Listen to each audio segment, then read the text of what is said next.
Bonjour tous les entrepreneurs, c'est Sébastien Makiko. Je vais partager avec vous cette expérience que j'ai eue au travers de mon frère, mon ami à moi avec qui nous avons grandi. Nous avons fini les études ensemble et il avait cette passion de créer une entreprise et moi également. Moi j'ai créé mon entreprise, vous savez très bien, c'est Makiwood. Lui aussi a créé son entreprise dont j'étais le nom. Il a créé avec ses amis, il a créé son entreprise. Vu que nous étions très proches, on échangeait. Il a travaillé 8 mois, 9 mois après, on les paye $400. Vous voyez, c'était une très bonne somme d'argent pour quelqu'un qui vient de finir les études. Il peut se stabiliser facilement ici en Afrique. C'est vraiment difficile de trouver un boulot où on te paye $400 directement, du coup comme ça $400 et tu viens à peine de finir les études. Vous le savez vous-même qu'en Afrique c'est vraiment compliqué pour trouver un boulot où on te paye $400. Du coup c'est vraiment compliqué. Alors il a eu cette opportunité d'avoir cette somme-là d'argent à la fin du mois. Alors un moment, 8 mois après, 9 mois après, il revient. Il me dit « Sébastien, tu sais, j'aimerais arrêter avec ce boulot vu que mon entreprise déjà commence à payer, ça paye. J'aimerais arrêter avec ce boulot parce que je pense que je vais m'en sortir. Je vais me battre. » Vu qu'il suit aussi des vidéos de motivation sur Facebook, sur YouTube, d'autres motivateurs, il suit des motivateurs européens, américains. Et il continue à suivre. Il suit, même maintenant, il continue à suivre. Maintenant, il me dit, j'aimerais, comme d'autres personnes se sont en sortie, ils ont quitté leur emploi, ils sont allés se focaliser sur leurs propres entreprises. Raison pour laquelle moi aussi, j'aimerais le faire aussi. J'aimerais aussi me battre pour mon entreprise. Il faut que ça tienne, il faut que ça marche. Il était motivé. Il voulait que ça puisse marcher. Je lui ai dit, mon frère, c'est vrai que tu as vraiment raison de quitter ton boulot, mais tu n'es pas encore stable sur le plan financier. Tu dois savoir une chose.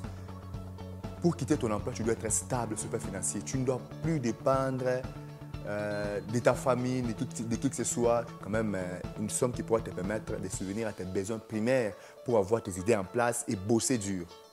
Il m'a dit, oui, Sébastien, même si je ne suis pas stable, je crois que je vais y arriver.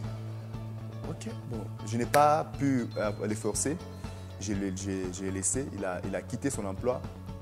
Moi, ça m'a fait mal, je n'étais pas d'accord. Et 7 mois après, il revient et me dit « Mon cher, notre entreprise ne produit pas comme avant. Les personnes avec qui nous avons signé les contrats, ils ont signé les contrats. Il y a un moment que nous puissions encore continuer. Ça devient vraiment très difficile ces derniers temps. Même nouer les 2 bouts du mois, c'est compliqué. Même l'argent de transport, à manger, c'est vraiment très compliqué pour moi. Je ne sais pas comment m'en sortir. Je suis en train de trimer ces derniers temps. Je pensais que c'était vraiment un moment, ça va passer, mais ça continue. Je pense que j'ai besoin du boulot. Je dois rentrer chercher le boulot. Mais je lui pose la question, pourquoi tu veux encore revenir chercher le boulot? Oh, j'ai besoin de l'argent, je n'arrive pas à nouer les 2 bouts du mois, je n'arrive pas à m'en sortir parce que notre entreprise ne produit pas comme avant.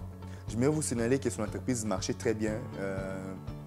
Il louait les locaux au centre-ville où il payait $500 les mois. C'est vrai que s'il dit que ça ne marche pas, ça ne veut pas dire qu'il n'y a pas d'entrée, mais il y a d'entrée. Mais cet argent sert à canaliser, à payer les loyers, les transports aussi des personnes, quelques stagiaires qui viennent chez eux. Vraiment, c'est vraiment une très jeune entreprise qui a presque 2 ans, je pense, 2 ans ou 1 année. Alors, moi, je l'avais conseillé de rester à son boulot, mais il avait quitté son boulot. Maintenant, actuellement, il commence à chercher le boulot pour s'en sortir, pour se stabiliser financièrement. J'ai tiré une leçon par là. J'ai voulu partager avec vous, très chers jeunes Africains, très chers jeunes entrepreneurs africains. Voilà, entrepreneurs africains. Pourquoi j'ai dit africains? Parce que la situation financière de notre continent n'est pas la même qu'en Europe, qu'aux États-Unis. Parce que si vous suivez d'autres motivateurs des États-Unis, de l'Europe, ils vous diront il faut quitter ton emploi, il faut faire ça, il faut faire ça. Mais eux, leur niveau, ils ont déjà dépassé le niveau de manger, le niveau des besoins primaires. Ils ont déjà dépassé ce niveau-là. Ils se concentrent sur leur projet. Vous voyez. Alors pour nous en Afrique, c'est compliqué. Tu dois tenir compte des besoins primaires. Manger ou dormir. Tu prends soin de toi-même. Il n'y a personne qui viendrait te financer. Et c'est vraiment rare de financer des startups ici en Afrique. Vous voyez. C'est vraiment rare qu'on finance des startups ici en Afrique. Même vous le savez.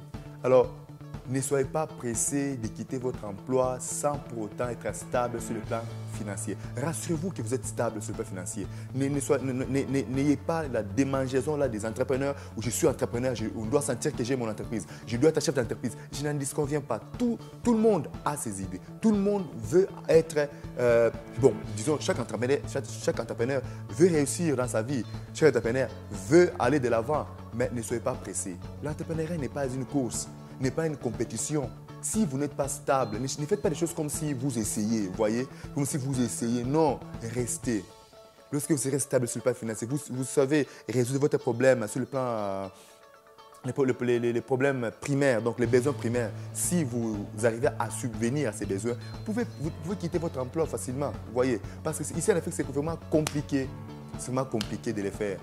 Chers jeunes entrepreneurs africains, je nous encourage à ne pas tout gober, tout ce qu'on nous dit sur YouTube, sur Facebook.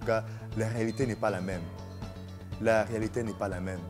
En tout cas, jaugez tout message, tout motivateur, toute motivation qui nous est annoncée sur Facebook, sur YouTube. Ne soyez pas pressés.